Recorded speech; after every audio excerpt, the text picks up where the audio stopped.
جس کا رسول رؤوف الرحیم ہے، نہیں چاہتے کہ کوئی بندہ جہنم میں جائے، ان کا نواسا کب چاہے گا؟ دشمن صحیح، مگر یہ جہنم کی تعداد بڑھی تو میرا کیا فائدہ؟ موقع دو سدھرنے کا، موقع دو سنبھلنے کا، اپارچونٹی دو گائیڈنس پانے کا۔ مقصد یہ تھا یزیدیوں تم کسی کو قتل نہ کرو، اسی میں تمہاری بھلائی ہے، اسی میں تمہاری بچت ہے، فلاح ہے۔ بدل دو اپنے ارادے کو، بدل دو اپنے خیالات کو، اہل بیت کے خون سے اپنی تلواروں کی پیاس نہ بجھاؤ۔ خطبہ دیا، سمجھایا، موقع دیا، لیکن محسوس ہوا کہ یہ سب بے شرمی کی انتہا کو پہنچے ہوئے ضدی،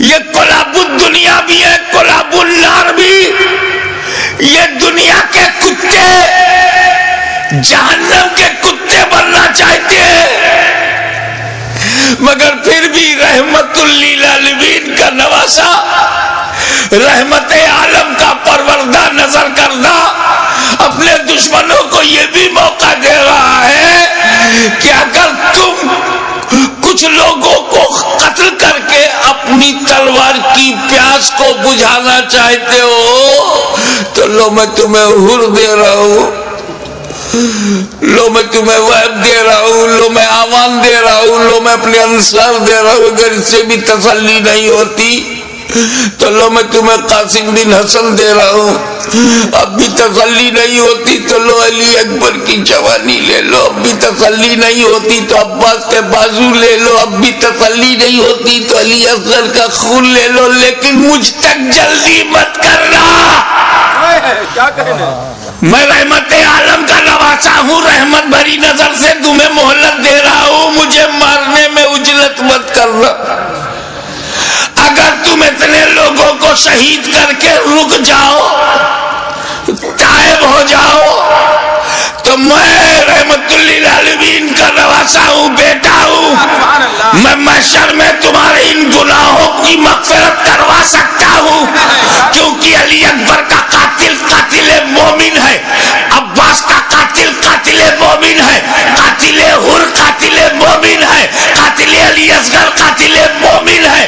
قتل مومن شدید ترین گناہ کے باوجود مغفرت میں کروا سکتا ہوں، مجھے مارنے میں جلدی نہ کرنا، میرا قتل قتل مومن نہیں قتل دین بن جائے گا، اور قاتل دین کی مغفرت نہیں۔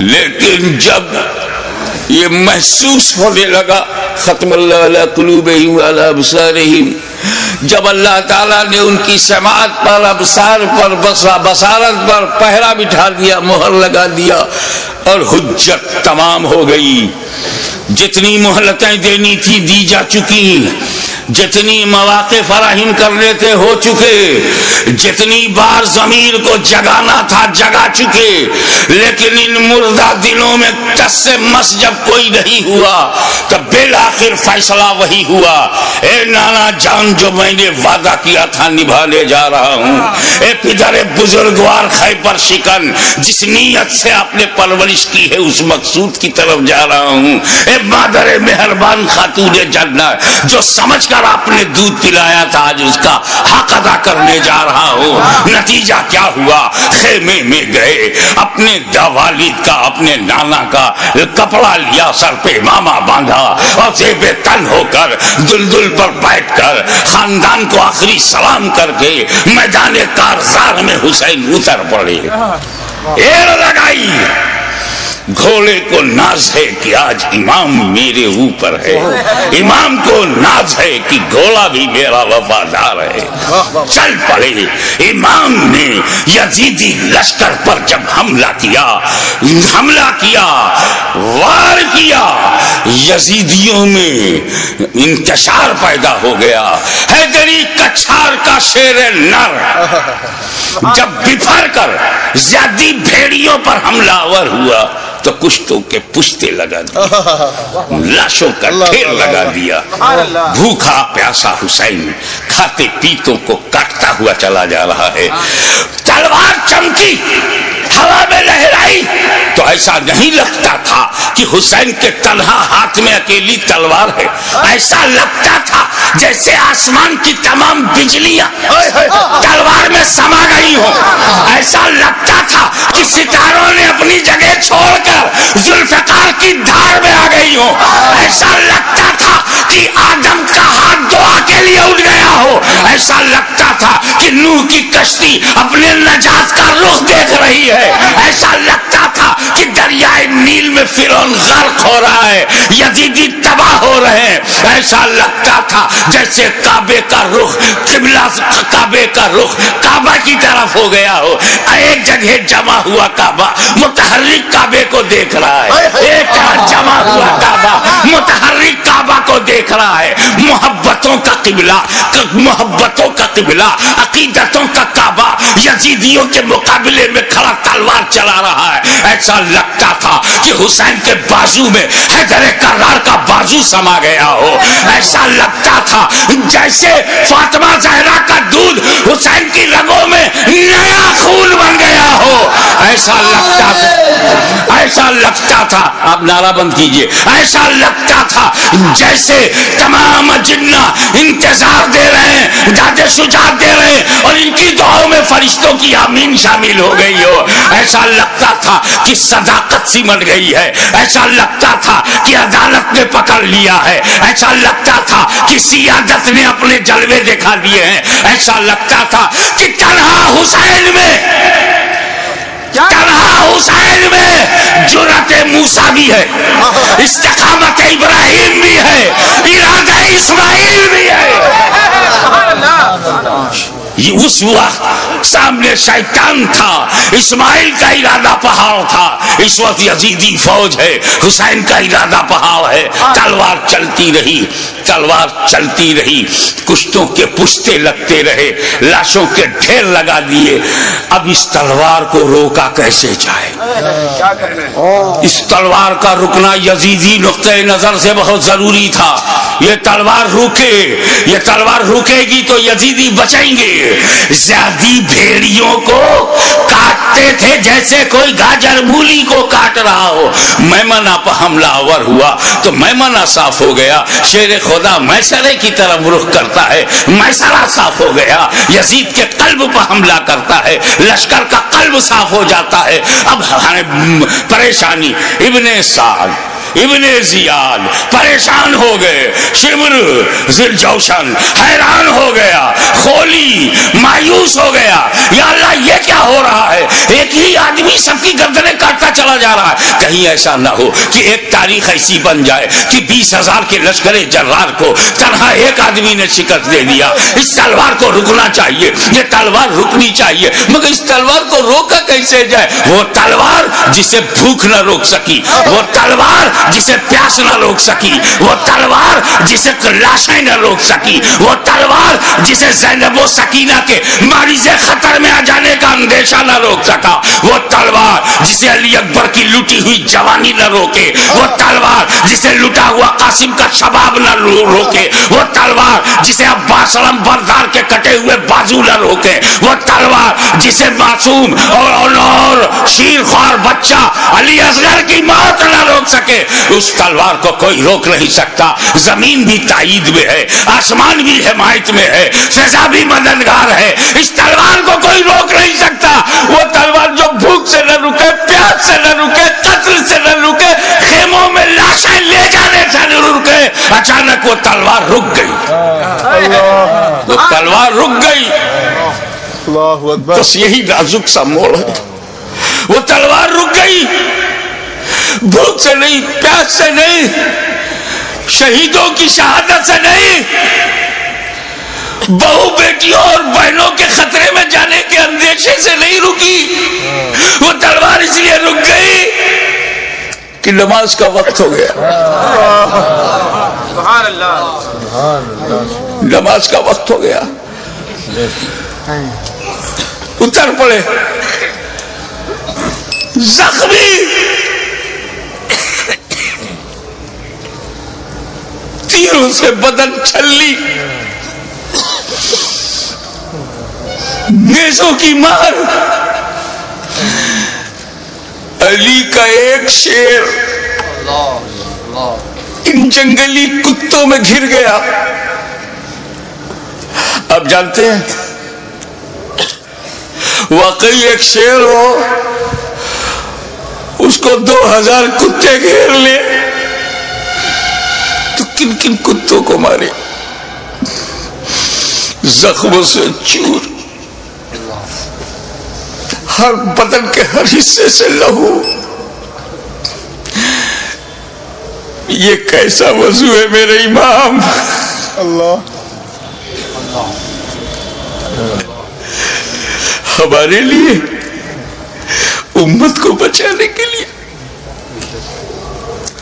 رسول پاک نے پیٹ میں پتھر باندھ کے جو امت بنائی تھی اس کو بچانے کے لیے اتنی بڑی قربانی۔ یا اللہ یا اللہ،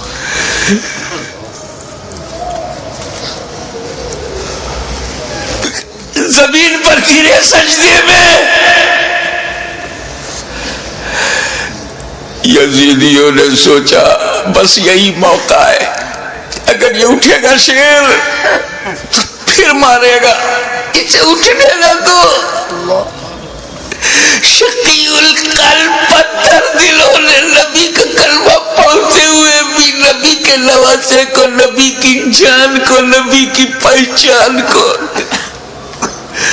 نبی کے بیٹے کو، نبی کی نسل کو، نبی کی اولاد کو، نبی کے نور کو سجدے کی حالت میں ایسا وار کیا، سر مبارک تن مبارک سے جدا ہو گیا۔ انا للہ و انا الیہ راجعون۔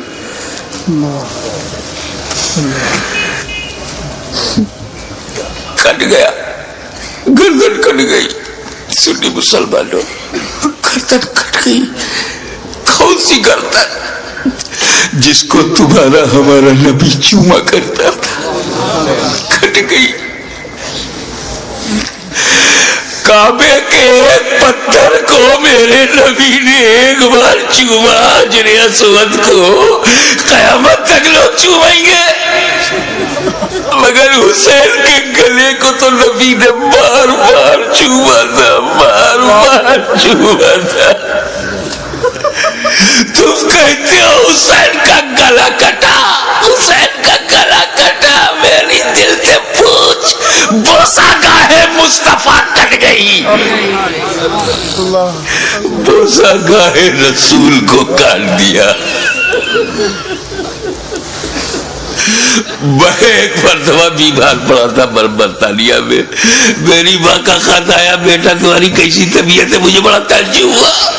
میری ماں کی چوچا شریف میں ہوا انگلینڈ میں، ان کو محسوس کیسے ہوا؟ تو کسی نے سمجھایا یہ ممتا ہے، یہ خون کا رشتہ ہے۔ تو بیمار پڑ گیا تھا، سر سمندر پار خون کے رشتے نے ماں کے دل میں احساس ڈالا، ارے جب ماں بیٹے میں احساس کا یہ رشتہ ہوتا ہے تو جب حسین کا گلا کٹا ہوگا تو لب مصطفیٰ پہ کیا گزری ہوگی۔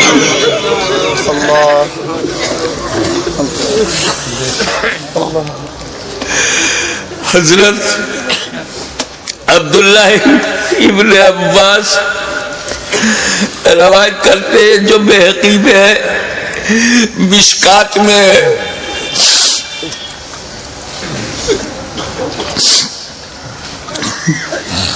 کہ ام المومنین ام سلمہ نے خواب میں دیکھا کہ حضور صلی اللہ علیہ وسلم کے ہاتھ میں شیشہ ہے. پوچھا یا رسول اللہ یہ کیا ہے؟ کہا یہ میرے بیٹے حسین اور کربلا کے شہیدوں کا خون میں صبح سے اس میں جمع کر رہا ہوں. رسول مبارک کی ریش مبارک پر غبار بالوں میں بکھرا ہوں، ہاتھ میں شہدائے کربلا کا لہو. کتنا دل دکھ گیا ہوگا رسول پاک کا.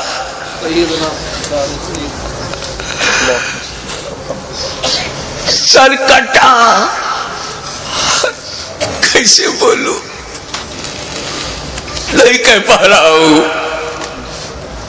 کسی اور گھر کا واقعہ ہوتا تو میں تفصیل سے بیان کرتا.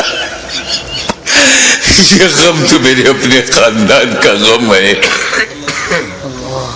یہ تو اہل بیت کی آزمائش کا. بس یوں سمجھو کہ نیزے پہ اس سر کو اٹھایا ظالموں نے.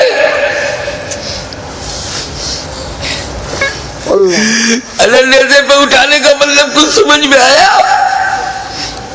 گردن کٹ گئی، نیزے کو رکھا گا اس گلی میں جس سے رسول پاک کا لعاب دہن گزرا تھا، وہ گلا جس سے خاتون جنت کا جنتی دودھ گزرا تھا، جس پر علی مرتضیٰ کے دیے ہوئے لقمے گزرے تھے. امام علی مقام کے گلے میں وہ گلا کٹا ہوا دیکھا ہوگا نا، جب گلا کٹتا ہے تو ایک اسی میں ڈال دیا. ارے جسے نبی چومتے تھے اس پہ تم نے نوکے نیزا. یزیدیوں، تم نے کل بھی حسین کو ستایا تھا، آج بھی ستا رہے ہو.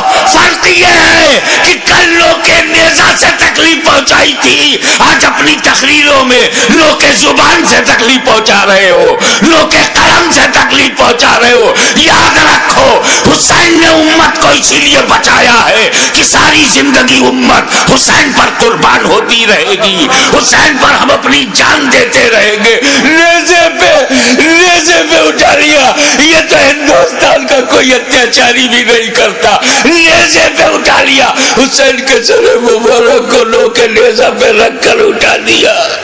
جلوس نکالا، لوگ کے نیزہ پہ بلند کر دیا امام کا سر، اور وہیں سے میرا امام اپنے غلاموں کو آخری درس دے رہا ہے. اے میرے غلاموں، دیکھو یزیدیوں کی بھیڑ میں، یزیدیوں کے لشکر میں تیرا امام کا سر اوپر ہے، تیرے امام کا سر اوپر ہے، تیرے امام کا سر بلند ہے. یعنی جن کا سر کٹا نہیں ان کا سر نیچے ہے، جس کا کٹ گیا وہ سر بلند ہے.